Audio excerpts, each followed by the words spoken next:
اگر آپ لوگوں کے ساتھ یا آپ لوگوں کے جاننے والوں کے ساتھ کوئی پیرانارمل قصہ پیش آیا ہے تو ہماری ای میل آئی ڈی پر ہم سے شیئر کریں۔ بیسٹ اسٹوری کو سلیکٹ کر کے ہم اسے آپ کے کریڈٹس کے ساتھ نریٹ کریں گے۔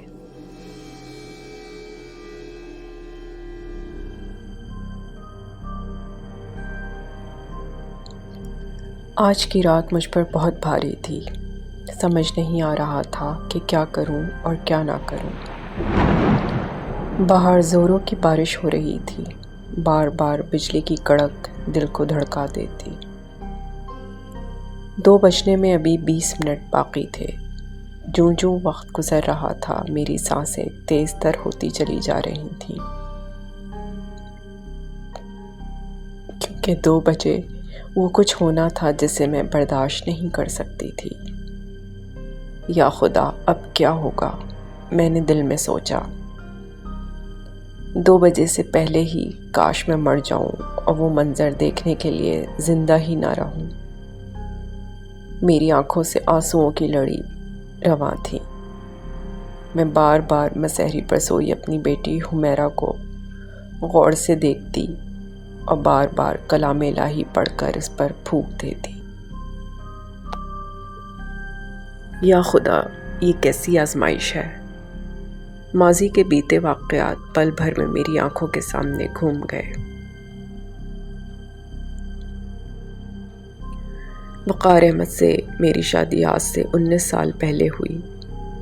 وہ خاندانی طور پر زمیندار لوگ تھے، کافی امیر کبیر، جبکہ میں ایک معمولی متوسط خاندان کی لڑکی تھی۔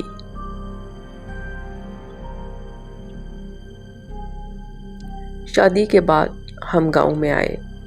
یہ سرسبز و شاداب گاؤں وقار احمد کا آبائی گاؤں تھا۔ وقار اپنے ماں باپ کے اکلوتے صاحبزادے تھے۔ میرے سسر بہت تلخ اور انتہائی سخت طبیعت کے مالک تھے۔ وہ بہت مشکل سے اس شادی پر راضی ہوئے تھے، کیونکہ وہ اپنے بیٹے کی شادی اپنی حیثیت کے لوگوں میں کرنا چاہتے تھے، لیکن بیٹے کی محبت اور ضد نے انہیں مجبور کر دیا تھا۔ ہماری شادی کے 2 ہفتے بعد ہی ان کی موت واقع ہو گئی تھی۔ موت کیا تھی؟ ایک معمہ تھی جسے آج تک ذہن حل نہیں کر سکا۔ ان کی صحت بالکل ٹھیک ٹھاک تھی۔ ذہنی لحاظ سے بھی وہ بالکل پرفیکٹ زندگی گزار رہے تھے، لیکن کوئی نہیں جانتا تھا کہ کن وجوہات کی بنا پر وہ خود چل کر جلتے دہکتے آتش دان میں جا بیٹھے۔ جب میری ساس کمرے میں داخل ہوئیں تو دلدوز منظر دیکھتے ہی چیخ مار کر گر گئیں اور بے ہوش ہو گئیں۔ ظاہر ہے منظر ہی ایسا ہولناک تھا۔ جب ایک عورت کے سامنے اس کا سہاگ دہکتی آنکھ میں جل رہا ہو تو بھلا وہ کیسے برداشت کر سکتی ہے؟ میری ساس پہلے ہی بلڈ پریشر کی مریضہ تھیں۔ وہ اتنے بڑے صدمے کو برداشت نہ کر سکیں۔ ہم انہیں اٹھا کر اسپتال لے گئے، لیکن قسمت کو شاید کچھ اور ہی منظور تھا۔ میری ساس نے اسپتال پہنچنے سے 15 منٹ پہلے ہی دم توڑ دیا۔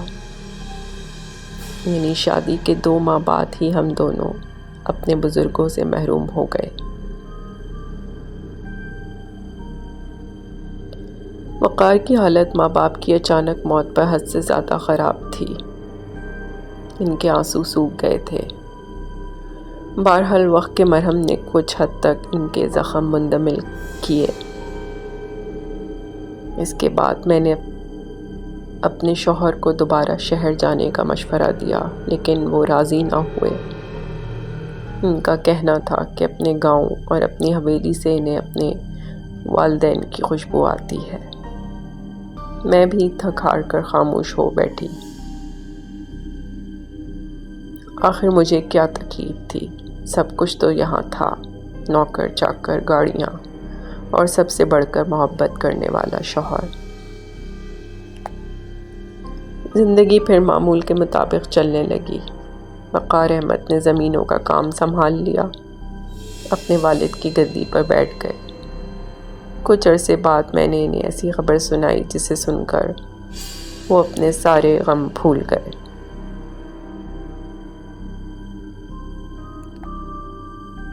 ہمارے خوشیوں بھرے آنگن میں ایک گلاب کھلنے والا تھا۔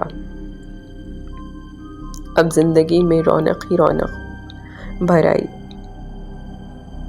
میں تو ہواؤں میں اڑنے لگی، لیکن وہ کہتے ہیں نا کہ زیادہ خوشیاں بھی انسان کو راس نہیں آتی۔ میری یہ خوشی چند روز کی ہی تھی۔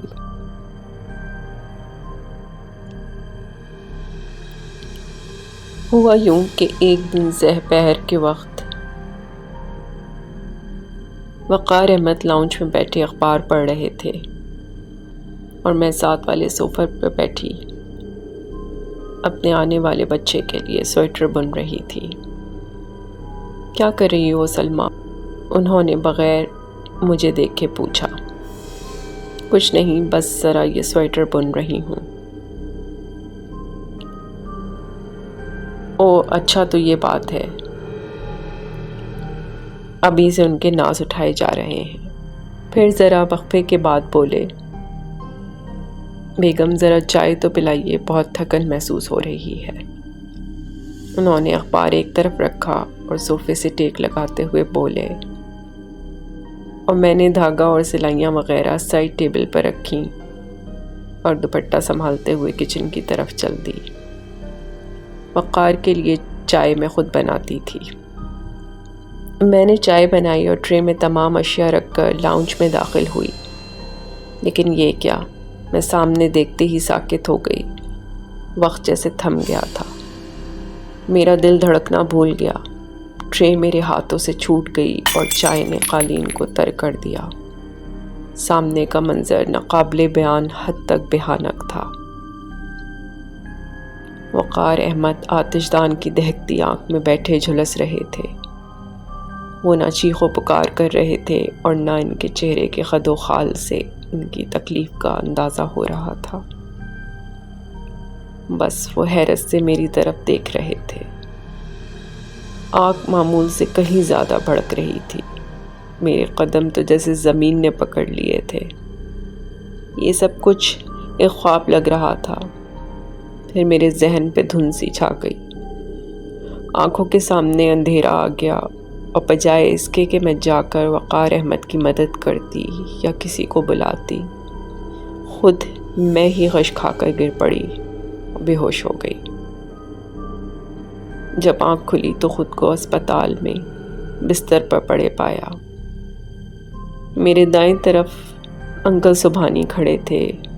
میری آنکھیں کھلتے دیکھ کر ان کے چہرے پر مسرت دوڑ آئی۔ میں نے کچھ کہنے کے لیے لب کھولے تو انہوں نے مجھے اشارے سے چپ رہنے کے لیے کہا اور خود ڈاکٹر کو بلانے چلے گئے۔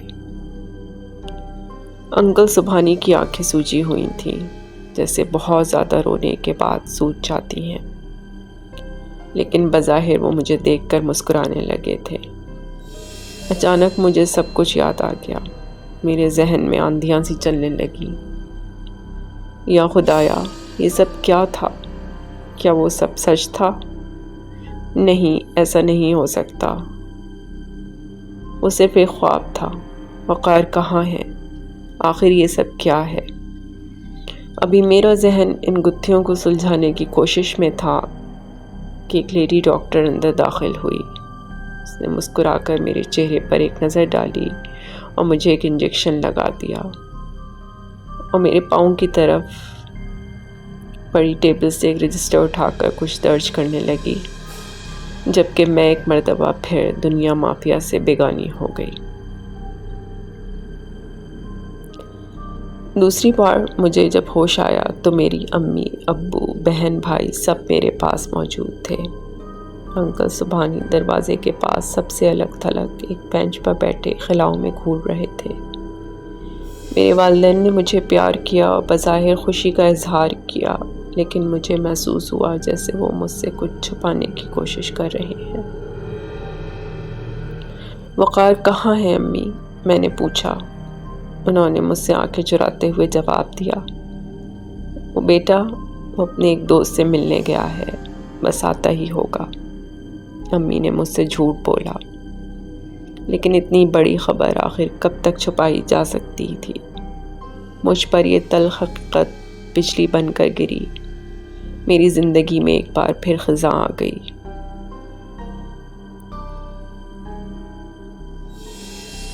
وقار احمد، میری محبت، میرے ہم سفر، خوشیوں اور غموں کے ساتھی مجھے چھوڑ کر اچانک یوں چلے جائیں گے، میں تو سوچ بھی نہیں سکتی تھی۔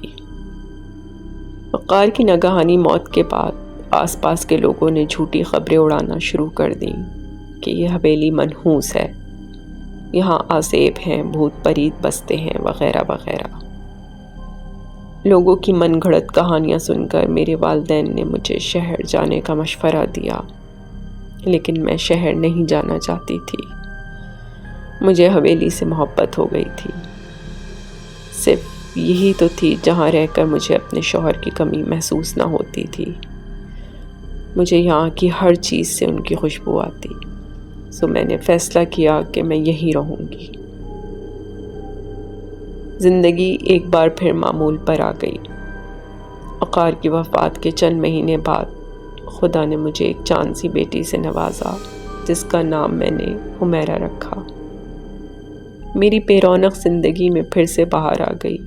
میرے گھر والے پیدائش سے کچھ عرصے پہلے سے حویلی میں ٹھہرے ہوئے تھے۔